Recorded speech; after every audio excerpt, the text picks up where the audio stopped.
Hi കൂട്ടുകാരെ, പുതിയൊരു വീഡിയോയിലേക്ക് സ്വാഗതം. രണ്ട് ബീട്രൂട്ട് കൊണ്ട് നമുക്ക് അടിപൊളിയായിട്ട് ഒരു ഐറ്റം ഉണ്ടാക്കിയെടുക്കാം. ലേഹ്യം പോലെയൊക്കെ ഇരിക്കുന്ന നല്ലൊരു ജാമാണ്. അപ്പോൾ ഇത് നമുക്ക് കുറച്ച് നാൾ ഫ്രിഡ്ജിൽ വെച്ച് സൂക്ഷിച്ച് ഉപയോഗിക്കാൻ പറ്റും. ഇതെങ്ങനെയാണ് ഇതിൻ്റെ റെസിപ്പി എങ്ങനെയാണ് നമുക്ക് വേഗം തന്നെ വീഡിയോയിലേക്ക് കിടക്കാം. ഇതിലേക്കായി ഞാനിപ്പോൾ 6 ഡേറ്റ്സാണ് എടുത്ത് വെള്ളത്തിൽ കുതിർത്ത് ഒരു 2-3 മണിക്കൂർ കുതിർക്കാൻ വെച്ചിട്ടുണ്ട്.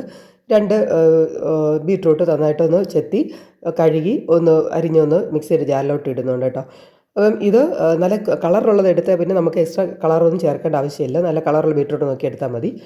ഇത് ഒരു 2-3 മണിക്കൂർ കഴിഞ്ഞപ്പോൾ ഈ ഒരു കണക്കിന് സോക്കായി വന്നിട്ടുണ്ട്. ഇതിൻ്റെ ജസ്റ്റ് ഇങ്ങനെ മേലോട്ട് പൊളിച്ചാൽ മതി. അതിൻ്റെ കുരുതൊക്കെ നമുക്കിങ്ങനെ അടർത്തിയെടുക്കാൻ പറ്റും.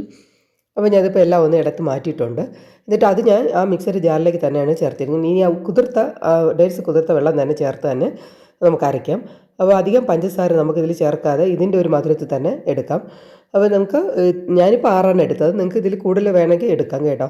അപ്പോൾ എത്ര വേണമെങ്കിൽ നിങ്ങളുടെ ആവശ്യത്തിന് ഡേറ്റ്സ് എടുക്കാം. ഈ ഒരു കണക്ക് നല്ല ഫൈനായിട്ട് തന്നെ അരച്ച് കൊണ്ടുവരാം കേട്ടോ. അപ്പോൾ ഞാൻ എടുത്ത ബീട്രൂട്ട് നല്ല കളറുള്ളതാണ്, അതുകൊണ്ടാണ് ഈ ഒരു കളറിൽ കിട്ടിയത്. ഇനി നമുക്കൊരു പാനിലോട്ട് ഇതിനെ മാറ്റാം. അപ്പോൾ ഞാനിപ്പം ഒരു അലുമിനിയം ഇതാണ് ഉപയോഗിച്ചിരിക്കുന്നത്. അപ്പോൾ നോൺ സ്റ്റിക്കൊന്നും നമുക്കിപ്പോൾ ഉപയോഗിക്കാൻ പാടില്ല. ഇപ്പോൾ നമ്മളെല്ലാം ഇങ്ങനത്തെ ഒരു അലുമിനിയം അല്ലെങ്കിൽ ഇരുമ്പ് ചീനിച്ചട്ടി തന്നെ നമുക്ക് യൂസ് ചെയ്യണം കേട്ടോ. അതാണ് കുക്കിങ്ങിനൊക്കെ ഏറ്റവും നല്ലത്.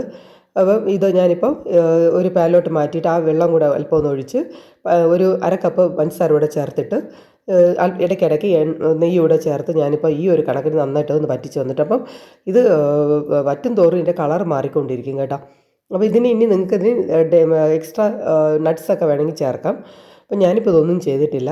ഈ പാനിൽ നിന്നിപ്പോൾ ഏകദേശം ഇങ്ങനെ വിട്ട് വരുന്ന ഒരു കണക്കായി വന്നിട്ടുണ്ട്. അപ്പോൾ ഇതിന് ഞാനിപ്പോൾ ഏകദേശം ഒരു 2 ടേബിൾ സ്പൂൺ നെയ്യ് അപ്പോഴപ്പോഴായിട്ട് ഞാൻ ചേർത്തിട്ടുണ്ടായിരുന്നു കേട്ടോ.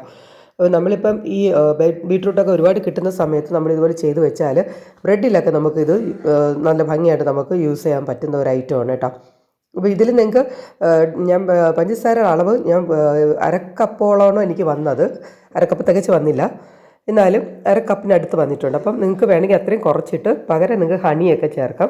അപ്പോൾ എന്ത് വേണമെങ്കിലും അങ്ങോട്ടും ഇങ്ങോട്ടും മാറ്റി തിരിച്ച് നിങ്ങൾക്ക് ഷുഗർ ഫ്രീ ആയിട്ട് ചെയ്യണമെങ്കിൽ ചെയ്യാം.